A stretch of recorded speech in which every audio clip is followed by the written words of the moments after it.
दोस्तों, नवरात्रि के 9 दिनों में अपने घर से बाहर फेंक देना यह 5 चीज़ें आपकी सालों साल की गरीबी भी दूर हो जाएगी और इतना धन आएगा कि आने वाली आपकी अगली 7 पुश्तें बैठकर आराम से मौज करेंगी।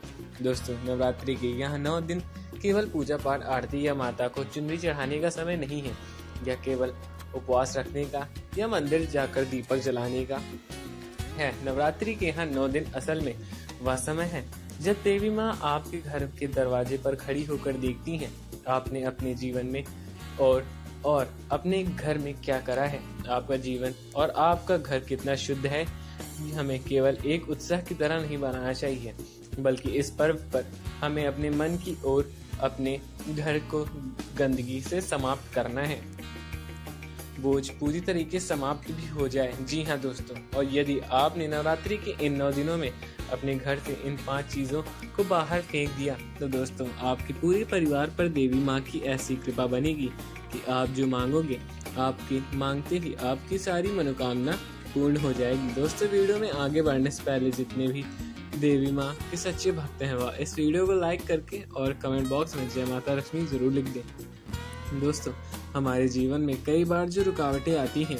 जो पैसे की कमी आती है या कई बार हमें हमारे घर पर जो बीमारियां जगह बना बैठ जाती हैं, यह सब दोस्तों हमारे घर में पड़ी कुछ नकारात्मक चीज़ों की वजह से होती है। जी हाँ दोस्तों, कुछ ऐसी पुरानी चीज़ें हमारे घर में पड़ी होती हैं जिनमें से इतना सारी नेगेटिव एनर्जी निकलती है जो हमारे घर में पूरे वातावरण को समाप्त कर रख देती है। आजकल कुछ लोग पुरानी चीज़ों में इतने ज़्यादा भावुक हो जाते हैं, उनसे इतना ज़्यादा लगाव होने लगता है कि उन्हें छोड़ना का मन ही नहीं करता है।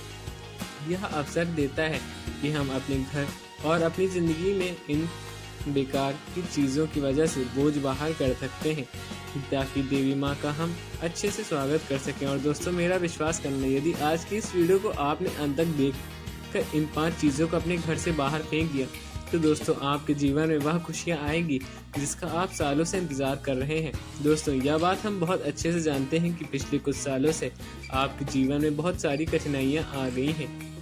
बार बार आपके बनते बनते काम बिगड़ जाते हैं। आप जब भी कोई योजना बनाते हैं तो वह योजना असफल हो जाती है। आप अपनी ओर से पूरी मेहनत तो करते हैं, पूरा समय लगाते हैं, पूरा पैसा भी लगाते हैं, लेकिन अंत में जाकर आपके हाथ केवल और केवल निराशा लगती है। इन सभी निराशा और इन सभी दुखों के पीछे दोस्तों कुछ ऐसी चीज़ हैं जो आपके भाग्य को चमकने से रोक रही हैं और जो आपके जीवन में ऐसा दुष्प्रभाव कर रही हैं कि आप आगे भी नहीं बढ़ सकते हैं। इसमें दोस्तों सबसे पहली जो चीज़ आती है वह पुराने और फटे हुए कपड़े। जी हाँ दोस्तों, कपड़े सिर्फ तन ढकने के लिए नहीं होते या आपके भाग्य की स्थिति को दर्शाते हैं। अगर दोस्तों हम हमारे घर में फटे पुराने कपड़े रखते हैं तो यह हमारे घर की दरिद्रता और आमंत्रित करती है। ऐसे कपड़े दोस्तों घर के वातावरण को बहुत ज़्यादा निगेटिव बना दे सकते हैं और माँ लक्ष्मी की कृपा कभी भी ऐसे घर में नहीं होती है। आपके दोस्तों नवरात्रि के यहाँ जो 9 दिन है यह आपके एक बहुत अच्छा अवसर प्रदान करते हैं। आपके घर में भी कोई कटे फटे पुराने कपड़े पहने तो उसी समय उसे रोक दें और उसे फेंक दें बाहर। जी हाँ दोस्तों, आप जानते हैं कि पिछले कई सालों से आपकी तिजोरियाँ खाली पड़ी हैं। पहले आप अपने समय में आप थोड़ा बहुत धन कमा भी सकते थे तो वह धन आपकी तिजोरी में दिखाई देता था, वह धन आपके पास लंबे समय तक टिकता था। उस धन से आप अपने और अपने परिवार के शौक मौज पूरे कर सकते थे, लेकिन अब आप मेहनत 10 गुना ज़्यादा करते हैं लेकिन आपकी तिजोरियाँ खाली ही खाली रह जाती हैं। इससे आपने घर में बहुत ज़्यादा निगेटिविटी का वातावरण बना रखा है। दोस्तों, नवरात्रि के इन 9 दिनों में आपने मन की निगेटिविटी को बाहर फेंक दीजिए। जिस तरीके से दोस्तों आप अपने मन में निगेटिविटी विचार रखते हैं और अरे यह काम उससे नहीं हो पाएगा, यह काम मेरे लिए बहुत कठिन है। कई बार तो यहाँ तक कि लोग इतना गिर जाते हैं कि कोई यदि उससे थोड़ा पैसा उधार मांग लेता है तो वह कह देते हैं, अरे अभी तो मेरा व्यापार है बहुत मंदा चल रहा है, अभी तो मेरी पास दाल रोटी खाने का भी पैसा नहीं है। दोस्तों, यह आपकी सबसे बड़ी गलती है। आप देखोगे कि जैसा आप बोलोगे थोड़े समय के बाद आपके साथ ठीक वैसा ही होने लगेगा। इसलिए दोस्तों नवरात्रि के इन 9 दिनों में आपको अपने बारे में बिल्कुल सकारात्मक विचार रखने हैं। कोई यदि आपसे पूछ ले कि व्यापार कैसा चल रहा है तो आपको सही बताना है कि माता रानी की आशीर्वाद बना हुआ है, सब अच्छा चल रहा है। साथ ही दोस्तों अगली जो चीज़ है, जैसे कि आपको अपने घर से बाहर फेंक देना है, वह है टूटे फूटे बर्तन। जी हाँ दोस्तों, कई बार क्या होता है, कुछ बर्तन से हमारा बहुत अधिक तक लगाव हो जाता है कि अरे यह तो हमारा पूर्वजों की आखिरी निशानी है, या कढ़ाई या थाली या चम्मच तो हमारी कई कई पीढ़ियों से चलता आ रहा है, अब आखिर यह पुराना हो गया है या हल्का से टूट गया है, तो हमें इसे कैसे फेंक दें। यह मानसिकता दोस्तों आपके घर में बहुत ज़्यादा निगेटिविटी और दरिद्रता लेकर आएगी। जी हाँ दोस्तों, घर में टूटे फूटे बर्तन का होना परिवार की सुख शांति के धीरे धीरे तोड़ देना है। यदि आप भी चाहते हैं कि आपके घर परिवार में लंबे समय तक सुख शांति बनी रहे और दरिद्रता आपके घर में कभी भी ना आए, तो आपको अपने घर से टूटे फूटे बर्तन को बाहर फेंकना होगा। आप में दोस्तों कई लोग होते हैं कि हम तो देवी माँ की बहुत पूजा करते हैं, हम तो नवरात्रि के 9 दिनों में माता रानी को आराधना करते हैं। देखिए अच्छी बात है, लेकिन दोस्तों माता रानी की कृपा पाने के लिए पहले हमें खुद को योग्य बनाना होगा। बहुत ज़्यादा ज़रूरी है, दूरी दूरी है।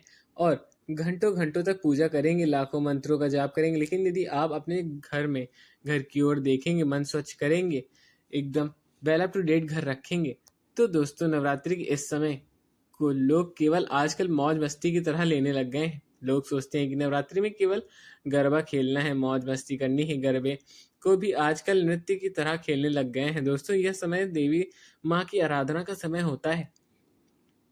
दोस्तों इस समय का अच्छे से लाभ उठाना बहुत ज़रूरी है। अब देखिए, जब हम बात कर रहे हैं समय की, तो बहुत बड़ी वस्तु जो हर घर में होती है, चाहे वह छोटी से छोटी झोपड़ी ही क्यों ना हो, सबसे बड़ा महल है।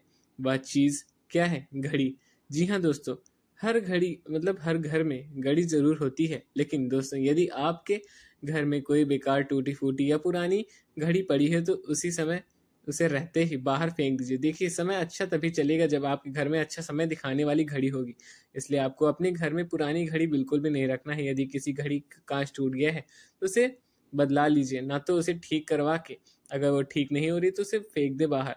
अब देखें दोस्तों, नवरात्रि के इन 9 दिनों में कई सारे लोग केवल दिखावे के लिए पूजा पाठ करते हैं। जी हाँ दोस्तों, सच यही है कि नवरात्रि में बहुत से लोग पूजा की इसलिए करते हैं ताकि लोग उन्हें भक्त समझें, लोग कहें कि अरे या तो कितना बड़ा ही भक्त है, वह 10 मिनट में पूजा करेंगे, लेकिन 1 घंटे तक वीडियो बनवाएंगे, सोशल मीडिया पर वह फोटो और वीडियो डालेंगे, पूजा करने का दिखावा करेंगे, ढोंग करेंगे।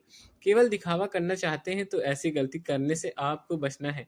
साथ ही कुछ लोग नवरात्रि के 9 दिनों में व्रत रखते हैं। जी हाँ दोस्तों, व्रत रखने वाले लोग यह बात समझ लेना कि नवरात्रि के इन 9 दिनों में उन्हें भूल कर भी कोई गलत काम नहीं करना है। वैसे तो किसी को भी नहीं करना चाहिए, लेकिन खासकर जिन्होंने व्रत रखा है वह ध्यान से सुनिए। झूठ बिल्कुल भी नहीं बोलने, गुस्सा बिल्कुल भी ना करें, दूसरों को दुख ना दें। जी हाँ, आपको आपके शब्दों की वजह से या आपके लिए आप किए गए कामों की वजह से दूसरों के ठेस ना पहुंचे। साथ ही दोस्तों, नवरात्रि के इन 9 दिनों में यदि आपने व्रत करा है तो आप या तो केवल 9 दिनों तक फलहार करेंगे, या आप एक समय खाना खा रहे हैं तो आपका भोजन फलहार दोनों साथ ही वीक होना चाहिए। तरह तरह के स्वादिष्ट फलाहारी व्यंजन बना बना कर खाने को व्रत नहीं कहते हैं। जी हाँ, वहाँ आप अपने स्वाद के लिए खा रहे हैं। अच्छे से आपको व्रत रखना है और आपके मन में जो भी कामना है उसके लिए आपको त्याग भी करनी है। जी हाँ, यह तरह तरह के व्यंजनों बना बना कर अपने स्वास्थ्य के लिए मत करिए। हम यह नहीं कह रहे हैं कि आप भूखे रहिए, आप भोजन कर सकते हैं, फलाहार कर सकते हैं, लेकिन उपवास करने के बाद 56 तरह के अलग अलग व्यंजन बनवा कर खाना, यह व्रत नहीं कहते हैं। साथ ही पूजा में सच्चे मन से खुद को समर्पित करें। लोग दोस्तों केवल दिखावा करते हैं, लेकिन देखिए आज के समय में हर किसी के पास ज़्यादा टाइम नहीं होता है।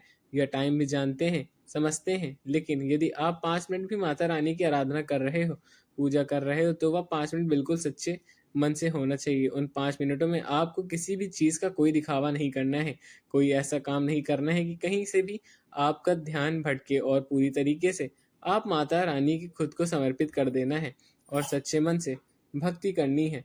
फिर आप देखिएगा कि माता रानी आपसे कितना प्रसन्न हो जाती हैं। देखिए दोस्तों, नवरात्रि में हर कोई व्यक्ति यही चाहता है कि उसके परिवार पर देवी माँ की कृपा बनी रहे, उसके घर में अच्छा खासा धन आता रहे, ताकि वह उसका परिवार सुखी रहे।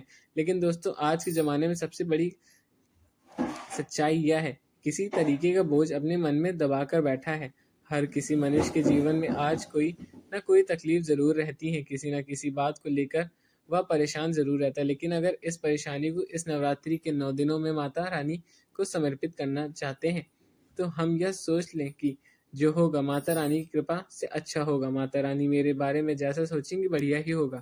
यदि हम खुद को समर्पित कर दें तो माता रानी के चरणों में दोस्तों आप देखेंगे कि जो परेशानियां हैं, जो चिंताएं हैं, वह सारी परेशानियां धीरे धीरे दूर होती चली जाएंगी। जी हाँ दोस्तों, नवरात्रि का असली अर्थ यही है कि आप खुद को दुख और खुद की परेशानी माता रानी को सौंप दीजिए। माता रानी आपके सारे दुख और परेशानियां दूर कर देंगी। जब आप यह करेंगे तो आपके मन का बोझ और आपके अंदर की गंदगी अपने आप समाप्त होती चली जाएगी। और फिर दोस्तों आप देखना कि माता रानी की ऐसी कृपा बरसेगी कि आपके सारे सपने सारे साकार हो जाएंगे। इसी के साथ दोस्तों नवरात्रि के इस समय में जब आप समाप्ति, अष्टमी और नवमी 3 दिन आते हैं, प्रयास करिए कि इन 3 दिनों में किसी भी एक दिन आप अपने घर पर कन्या भोज जरूर करवाएं। मोहल्ले में जहाँ-जहाँ भी कन्या रहती हैं, उन्हें आमंत्रण कर आइए। अब घर में भोजन के लिए दीजिए कम से कम 9, 11, 21 कन्याओं को भोजन कराना है। उनके आप कुछ गिफ्ट भी दे सकते हैं, कुछ नेक दे सकते हैं। आप इतना आशीर्वाद देगी।